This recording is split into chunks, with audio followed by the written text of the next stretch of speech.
தமிழகம் எங்கும் கிளைகள் கொண்ட Annamal institute of hotel management and hospital management படிப்பில் சேர்வதற்கான அட்மிஷன் நடைபெறுகிறது. அண்மை செய்தி: சென்னை விமான நிலையத்தில் தரையிறங்க முடியாமல் 8 விமானங்கள் வானில் வட்டமடித்து வருவதாக தகவல் வெளியாகியிருக்கிறது. முழுமையான விவரங்களோடு எமது செய்தியாளர் சரவணன் இணைந்திருக்கிறார். சரவணன், முழு விவரங்கள் என்ன?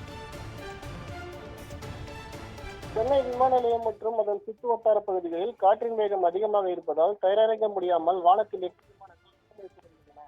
சென்னை மற்றும் புறநகர் பகுதிகளில் மழை பெய்ய வாய்ப்பிருப்பதாக வானிலை மையம் தெரிவித்திருந்த நிலையில் காலை முதல் வெயிலின் தாக்கம் அதிகமாக இருந்தது.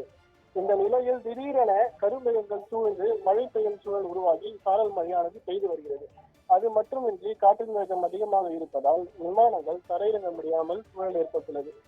பாட்னாவில் இருந்து சென்னை வந்து கொண்டிருக்கும் இண்டிகோ பயணிகள் விமானம், டெல்லியில் இருந்து விமான நிலையத்தில் தரையிறங்க வேண்டிய இண்டிகோ பயணிகள் விமானம், பெங்களூரிலிருந்து சென்னை வந்து இண்டிகோ விமானம், கோயம்புத்தூரிலிருந்து சென்னை வந்து கொண்டிருக்கும் இண்டிகோ பயணிகள் விமானம், அதுபோல் துர்காபூரிலிருந்து சென்னை வந்து கொண்டிருக்கும் இண்டிகோ விமானம், இந்தூரிலிருந்து சென்னை வந்து கொண்டிருக்கும் இண்டிகோ பயணிகள் விமானம், ஹைதராபாத்திலிருந்து வந்து கொண்டிருக்கும் இண்டிகோ பயணிகள் விமானம், கொல்கத்தாவிலிருந்து வந்து கொண்டிருக்கும் இண்டிகோ பயணிகள் விமானம் என 8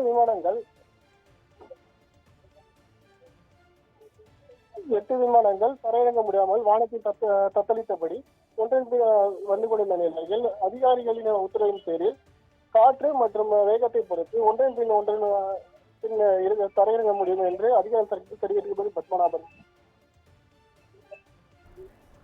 விவரங்களுக்கு நன்றி சரவணன்.